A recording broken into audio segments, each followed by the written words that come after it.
Então, eu vou fazer uma provocação que é a seguinte. Então, o serviço social ele compreendeu que nesse primeiro momento, né, no Brasil, décadas de 30, 40, 50, chega ali na década de 60, meados, começa a entender, caramba, isso aqui não está funcionando, eu vou ter que mudar. Essas abordagens, essas metodologias que a gente usa, até mesmo a teoria não dá. A gente vai ter que ter uma teoria própria, uma teoria bem basada, metodologias que funcionem. E aí, como se deu esse início? Como que se começou a perceber isso ali na prática profissional, na praxis? Caramba, isso não está funcionando, vamos ter que mudar. Vamos ter que, como diz aqui no Rio, vamos ter que mudar essa bagaça aqui. Como é que começaram a perceber isso? É o próprio contexto, sabe? Contraditoriamente, esse contexto de ditadura trouxe muita efervescência do debate político no Brasil de modo geral. Então, veja como é contraditório. Num ambiente de profunda repressão, as pessoas resistiam. Então, existiam movimentos clandestinos, existiam lutas clandestinas, as pessoas estavam ali lutando o tempo todo contra o regime. E quando a profissão, pense assim, quando a profissão ela começa a perceber que está num contexto, o país está num contexto de ditadura, é um contexto autoritário, é um contexto moralizante, é um contexto violento, que culpabiliza as pessoas. E ela percebe, olha, a gente está lutando contra isso. O serviço social é uma das categorias profissionais que se coloca contra a ditadura, né? Nós temos até um vídeo do conjunto Cefés CRES, né, contra a ditadura militar, inclusive colocando relatos de assistentes sociais que foram presas e torturadas na ditadura, é, pessoas muito importantes do serviço social até hoje, né? Que viveram esse Sim. processo. Eu recomendo que vocês coloquem aí Cefés, ditadura, vai aparecer o vídeo no YouTube. A Então, o que própria é que Yamamoto, ocorre? né, foi presa, né? Yamamoto, Vasconcelos, O Vicente Paula vários. Falleiros teve que meter o pé do Brasil. Exatamente. Então, assim, e muitas foram torturadas, né? Não só presas, Sim. torturadas. E aí você imagine, né, todo tipo de tortura. Então, veja, as pessoas, serviço social é uma das categorias que, junto com a sociedade civil, está lutando contra esse regime. Acho que é um consenso aqui avaliar que uma ditadura, uma autocracia, qualquer tipo de regime que cerceia a liberdade não é bem-vindo, né? Não é razoável, não é bom, não é benéfico para ninguém. Só que aí a profissão pensa, peraí, eu estou lutando contra um regime que é autoritário, que é violento, que culpabiliza, mas no interior da profissão a gente faz tudo isso. A gente culpabiliza, a gente é violenta, a gente começou a perceber que estava dando choque. Eu estou lutando contra uma coisa, mas no interior da profissão eu estou fazendo essa coisa.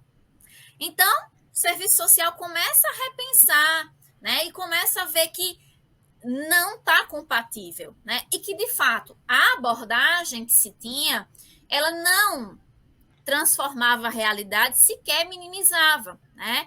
Nós tínhamos, pelo contrário, uma criminalização da pobreza, né? Nós tínhamos um processo de violência simbólica muito grande com os usuários e usuárias, e o serviço social, como essa profissão aliada à luta pela redemocratização, avaliou que não era compatível, né? Porque ela estava, de certa forma, lutando contra o regime, mas de certa forma reproduzindo um pouco essa lógica.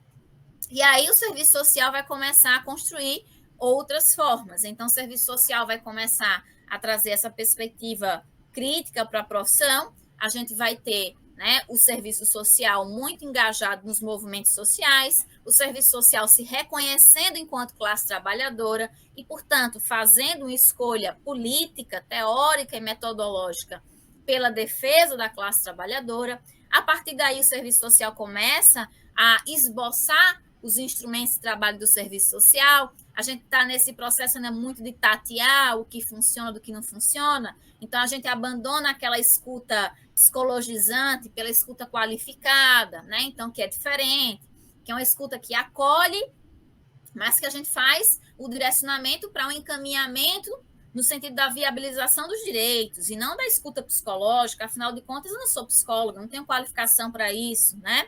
Nós vamos ter aí as visitas domiciliares que existiram, né? Existiram muito antes do processo de ingresso do serviço social nessa perspectiva crítica. Mas as visitas, no passado, elas eram muito conservadoras, então a gente muda. Ok, a visita é importante, vamos manter esse instrumento, que agora o Conjunto Cefes-CREs pensa em mudar o nome, né? Em entrevista em domicílio, muito provavelmente o nome vai mudar. A gente já está mudando, na verdade, de visita domiciliar, porque tem esse estigma muito forte desse passado conservador, para a entrevista em domicílio. O que é que muda? O serviço social, quando vai à casa das pessoas, quando vai ao domicílio, em loco, não vai numa perspectiva policialesca, porque nós não somos policiais. Eu não sou fiscal de pobreza. A gente não vai abrir armário de ninguém para ver se tem comida ou não. Isso não pode ser feito. Isso é constrangimento com os usuários. Isso é comprovação vexatória de pobreza, que não pode ser feita de forma nenhuma.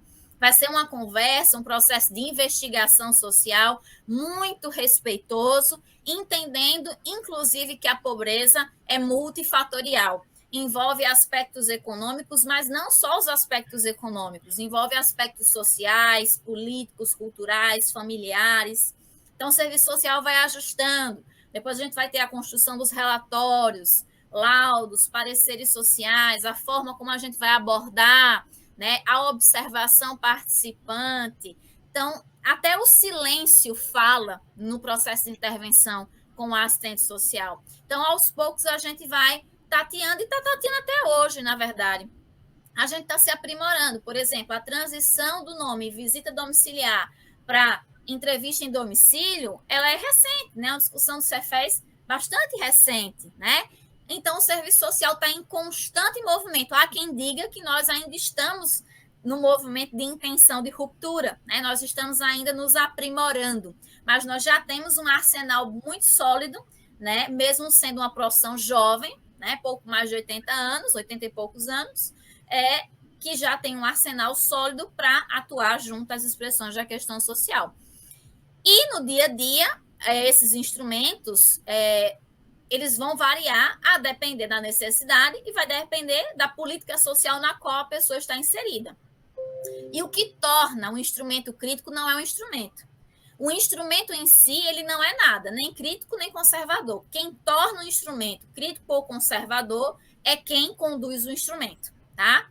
Então, se você é um profissional qualificado crítico, você vai imprimir a criticidade no seu instrumento, né? Se você é um profissional, infelizmente, espero que isso não ocorra, né? Conservador, por melhor que seja o instrumento, você vai imprimir essa perspectiva. É como um carro. Um carro é um carro. Ele pode ser um mecanismo de locomoção ou pode ser uma máquina de matar, depende de quem está dirigindo.